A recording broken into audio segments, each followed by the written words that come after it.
ഏവം ഭൂതതയാ ഹി ഭക്ത്യാഭിഹിതോ യോഗഃ സ യോഗദ്വയാത് കർമ്മജ്ഞാനമയാത് ഹൃശോത്തമതരോ യോഗീശ്വരൈർഗീയത്തെ സൗന്ദര്യൈകരസാത്മകേ ത്വയി ഖലു പ്രേമ പ്രകർഷാത്മികാ ഭക്തിർനിസ്രമം ഏവ വിശ്വപുരുഷൈർലഭ്യാരമാ വല്ലഭ. അല്ലയോ ഗുരുവായൂരപ്പ, അങ്ങയുടെ രൂപത്തിൻ്റെ അനുഭൂതിയിൽ യോഗികളായ ഭക്തർ ഭക്തിയോഗം തന്നെയാണ് മറ്റ് രണ്ട് യോഗങ്ങളായ ജ്ഞാനയോഗം, കർമ്മയോഗം ഇതിനേക്കാളും ഉത്തമമെന്ന് വാഴ്ത്തുന്നു. അങ്ങയുടെ രൂപദർശനത്തിൽ സൗന്ദര്യരസമെന്ന ഒരേ ഒരു രസത്തിൽ ആകൃഷ്ടർ ആയവർക്ക് പ്രേമസ്വരൂപി എന്ന ഭക്തി കൈവരിക്കാനും ഭക്തി പാരവശത്തോടെ വിശ്വപുരുഷനായ അങ്ങയെ പാടിപ്പുകഴ്ത്തി ആനന്ദ നിർവൃതി അടയാനും സാധിക്കുന്നു. ഈശ്വര സാക്ഷാത്കാരത്തിന് ആധ്യാത്മികതയിൽ 3 യോഗങ്ങളാണ് വിധിച്ചിട്ടുള്ളത്.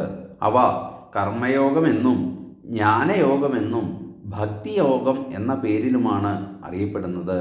ഇവയിൽ ഭക്തിയോഗത്തിനാണ് മാഹാത്മ്യം. ഭക്തിയോഗം കൈവരിക്കാൻ എളുപ്പത്തിൽ സാധിക്കുമെന്നാണ് ആചാര്യൻ പറയുന്നത്. കർമ്മയോഗം എന്നാൽ നിഷ്കാമമായി വിധിച്ച കർമ്മം ശരിയായി ചെയ്യുന്നു എന്നതാണ്. അത് ഒരുപക്ഷെ എല്ലാവർക്കും, വിശിഷ്യ കാമികളായ വിഷയികൾക്ക് സാധ്യമല്ല. അതായത് നമുക്കതത്രയ്ക്ക് ശരിയാകണം എന്നില്ല. എല്ലാവരും ഫലം ആഗ്രഹിച്ചാണ് കർമ്മം ചെയ്യുന്നത് തന്നെ. നിഷ്കാമകർമ്മം മനസ്സ് ശുദ്ധമാക്കുന്നതിന് സാധിക്കുന്നു. മനസ്സ് ശുദ്ധമായാൽ ജ്ഞാനം സമ്പാദിച്ച് ജ്ഞാനയോഗമനുഷ്ഠിക്കാനും സാധിക്കും. ജ്ഞാനത്തിൽ കൂടിയാണ് ഭക്തി സിദ്ധിക്കുന്നത്. ഭക്തിയില്ലാത്തവന് ജ്ഞാനം മാത്രമായാൽ ഉദ്ദിഷ്ടഫലം സിദ്ധിക്കുകയുമില്ല.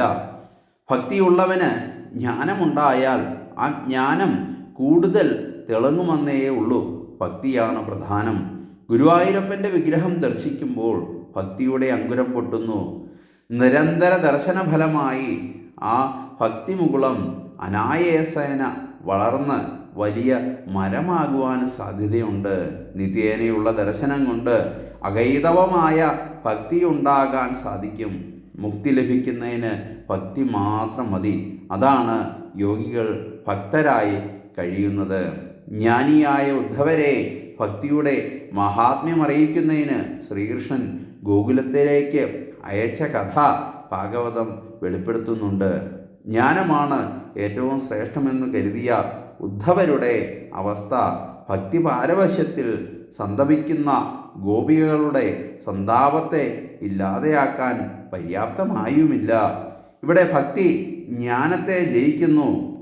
ഉദ്ധവർക്ക് സ്വയം മനസ്സിലായി തൻ്റെ ജ്ഞാനത്തേക്കാൾ ഗോപികകളുടെ ഭക്തിയാണ് മഹാത്മ്യം, അല്ലെ ഭക്തിക്കാണ് പ്രാധാന്യമെന്ന്. പിന്നെ അദ്ദേഹം ഗോപികകളുടെ ഭക്തിയിൽ മുഴുകി ഗോകുലത്തിൽ കുറച്ച് ദിവസം താമസിച്ചു. ഭക്തിയുടെ മഹാത്മ്യമറിഞ്ഞ് ജ്ഞാനത്തിൻ്റെ അഹം നശിച്ചാണ് ഉദ്ധവർ തിരികെ പോയത്. ഒരു ജ്ഞാനമില്ലാത്ത ഗോപികൾക്ക് ഈ ഭക്തി എങ്ങനെ ലഭിച്ചുവെന്ന് ഉദ്ധവർക്ക് അതിശയവും തോന്നി. ഉണ്ണിക്കണ്ണൻ്റെ നിരന്തര സാമീപ്യവും അദ്ദേഹത്തിൽ മനം വെച്ചുള്ള ജീവിതവുമാണ് ഗോകുലത്തിൽ ഉള്ളവരെ ഭക്തരാക്കിയതെന്ന് ഉദ്ധവർക്ക് മനസ്സിലാകുകയും ചെയ്തു. ഇതുകൂടി ജ്ഞാനയോഗത്തെക്കാളും കർമ്മയോഗത്തെക്കാളും ഭക്തിയോഗത്തിനാണ് പ്രാധാന്യമെന്നും ഭക്തിയോഗം കൈവരിക്കാൻ സാധിച്ചാൽ മുക്തി ലഭിക്കുമെന്നും കവി യോഗീശ്വരന്മാരുടെ അഭിപ്രായത്തോട് യോജിക്കുന്നു. അത് പിൻതലമുറക്കാർക്ക് തെര്യപ്പെടുത്താനും ഉത്സുകനായിരിക്കണം. അതായിരിക്കാം ഈ 2 യോഗങ്ങളെക്കാളും ഭക്തിയോഗത്തിനുള്ള മഹാത്മ്യം. ഭക്തി കൊണ്ട് നേടാൻ പാടില്ലാത്ത ഒന്നും തന്നെ ഈ ഭൂമിയിൽ ഇല്ല എന്നൊക്കെ ആചാര്യൻ പറയുന്നത്.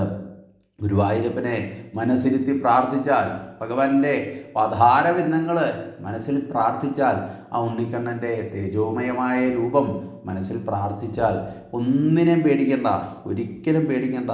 ധൈര്യമായിട്ടിരിക്കൂ. ഓം നമോ നാരായണായ.